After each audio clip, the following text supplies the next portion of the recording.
A reading from the Gospel of John, chapter 13, verses 1 through 17 and 31 through 35. Listen.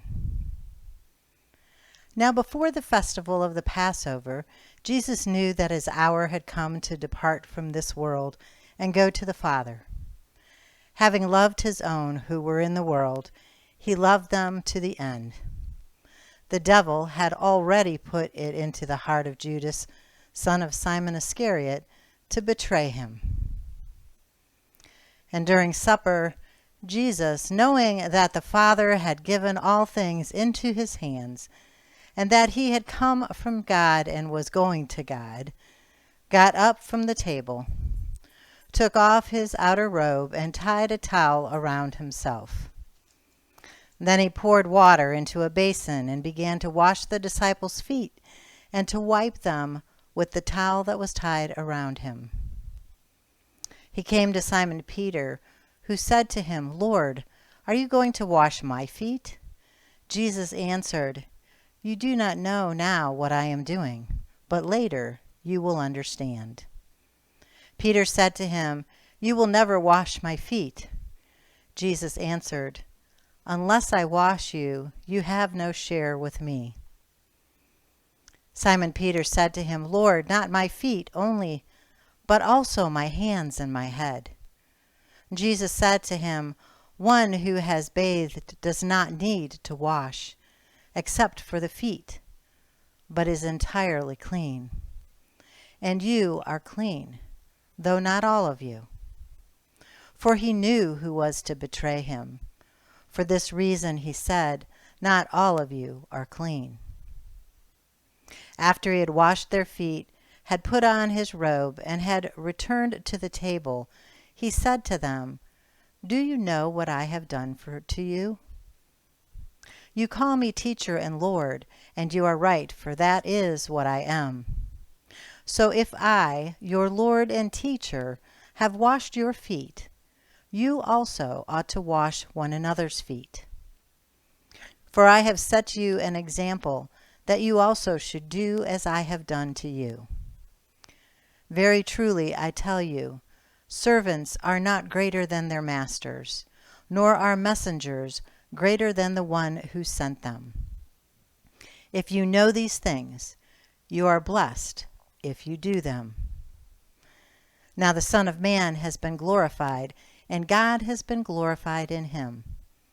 If God has been glorified in him, God will also glorify him in himself, and will glorify him at once.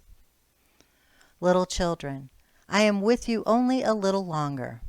You will look for me, and as I said to the Jews, so now I say to you, where I am going, you cannot come. I give you a new commandment, that you love one another, just as I have loved you. You also should love one another. By this, everyone will know that you are my disciples, if you have love for one another. The stories of God, for the people of God. Thanks be to God. Was there someone in your family that was the matriarch or patriarch? Someone that kind of held the family together, always insistent on family gatherings, was the one that perhaps taught you how to cook or clean, to fix cars or maintenance work around your home, or even a hobby. This person shared stories of family history, good and sometimes not so good. She or he gathered you around the dinner table to share your day with one another. Maybe the same person was the one who taught you the prayers that you know by heart, or your favorite scripture. From the time you were little, you were taught right from wrong, how to behave in public and how to treat others. Perhaps this person is still around and continues to draw you in and to teach you. For many of us, that valuable person in the family has passed on from this life, and we are left with all those memories and teachings. Memories that hopefully we pass on and will continue for generations to come. Jesus, on this night that we call Maundy, Thursday, was doing just that, making memories. They gathered around the table and ate a meal together, and when they finished, Jesus got up from the table and proceeded to wash the feet of his disciples. They were perplexed by this and believed they should not be the recipient of this important task. But Jesus continues and uses this moment as a teaching moment. He teaches that this is how you treat one another. No one, whether master or servant, is above the other. And then he shares the commandment. I give you a new commandment, that you love one another. Just as I have loved you, you also should love one another. Mandatum, the origin of Maundy, is Latin for commandment. As crucifixion nears, Jesus gives his remaining disciples a commandment related to the time they've spent together. They're to love one another as Jesus loved them. Not dissimilar from the Shema Israel, from which the greatest commandment comes, it points to Jesus' divinity and engages his disciples' memory. How did Jesus love them? They'll have to draw from their encounters, the acts of love and healing, the teachings, the signs and wonders. All of it needs to be recalled.